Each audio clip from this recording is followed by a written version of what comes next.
प्यारे बच्चों, arithmetical progression का एक और क्वेश्चन नंबर 5। ये हमने रोक दिए थे क्वेश्चन, अब इनको कंटिन्यू करते हैं।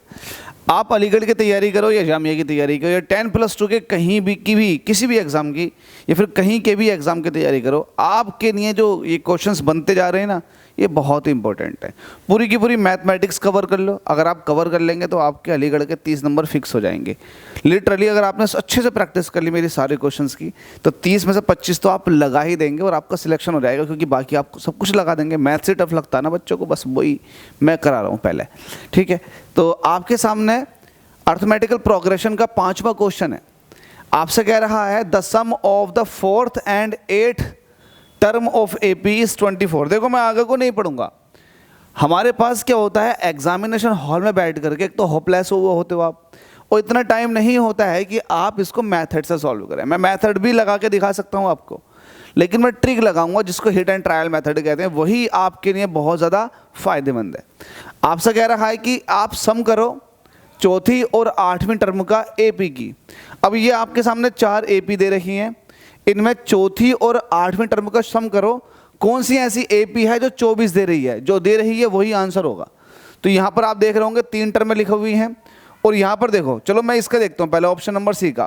15 से हो गई 10, 10 से हो गई 3, और जो अगली टर्म होगी डिफरेंस कितने का आ रहा है, जल्दी से बताएंगे डिफरेंस कितने का रहा। पहला 15 थी, 15 से 10 हो गई और 10 से 3 हो गई। तो भाई यहाँ तो डिफरेंस आपको दिखाई दे रहा है -5 का, लेकिन यहाँ डिफरेंस आपको दिखाई देगा -7 का। पहली बात तो ये एपी है ही नहीं, क्योंकि कॉमन डिफरेंस सेम रहता तो ये कट जाएगा ऑप्शन, ये कट गया। ठीक है, अब जरा आप इसकी तरफ को जाओ। ये आपको कितने दे रखा 13, ये कितने दे रखा 8, ये कितने दे रखा आपको 5।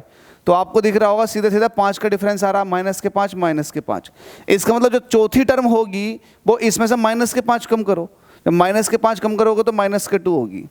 कॉमन सेंस लगाओ, खोपड़ी चलाओ अपनी। जब चौथी टर्म -2 है तो जो 8वीं टर्म होगी वो भी माइनस की होगी। तो चौथी टर्म और 8वीं टर्म को जोड़ोगे तो वैल्यू माइनस में आएगी, जबकि वैल्यू आनी चाहिए पॉजिटिव। तो इसका मतलब ये ऑप्शन भी नहीं होगा। अब इन दोनों में फाइट रहती है, जरा ऑप्शन नंबर ए को चेक करो। आपके पास -13 है, फिर -8 हो गया, तो -13 से फिर -8 हुआ। ये तभी होगा जब आप इसमें +5 ऐड कर दोगे, तो कॉमन डिफरेंस +5 है। -8 से -3 हो गया, तो कॉमन डिफरेंस +5 ऐड किया होगा। -3 से +5 ऐड करोगे तो अगली टर्म आ जाएगी 2। ठीक है, फिर इसमें +5 ऐड करोगे तो अगली टर्म आ जाएगी 7। फिर से +5 ऐड करोगे तो 7 5 12 हो जाएगी। फिर से +5 ऐड करोगे तो ये हो जाएगी 17। तो देखो इसमें चौथी टर्म कौन सी है, चौथी टर्म हो गई 2, और इसमें 8वीं टर्म कौन सी है, चौथी 5वीं 6ठी 7वीं।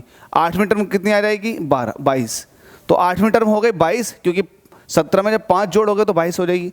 तो 22 में जब 2 जोड़ोगे, क्योंकि ये 4th टर्म है और ये 8th टर्म है, तो आप 4th और 8th को जब ऐड करोगे तो वैल्यू कितनी मिल जाएगी आपको, 2 + 22 मतलब 24। तो यही तो आपका आंसर है। आपसे वो यही कह रहा था कि चौथी और 8वीं टर्म का सम कितना आना चाहिए, 24। तो इस हिसाब से आपका ऑप्शन नंबर ए बिल्कुल सही जवाब हो जाएगा।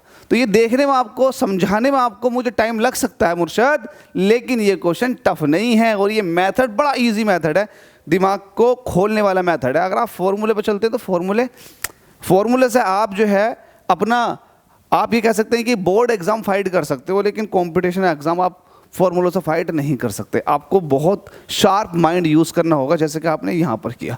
चलो अगले क्वेश्चन में आपसे मुलाकात करता हूँ, आपका मैं ऐसे ही बेस बिल्टअप करा दूंगा।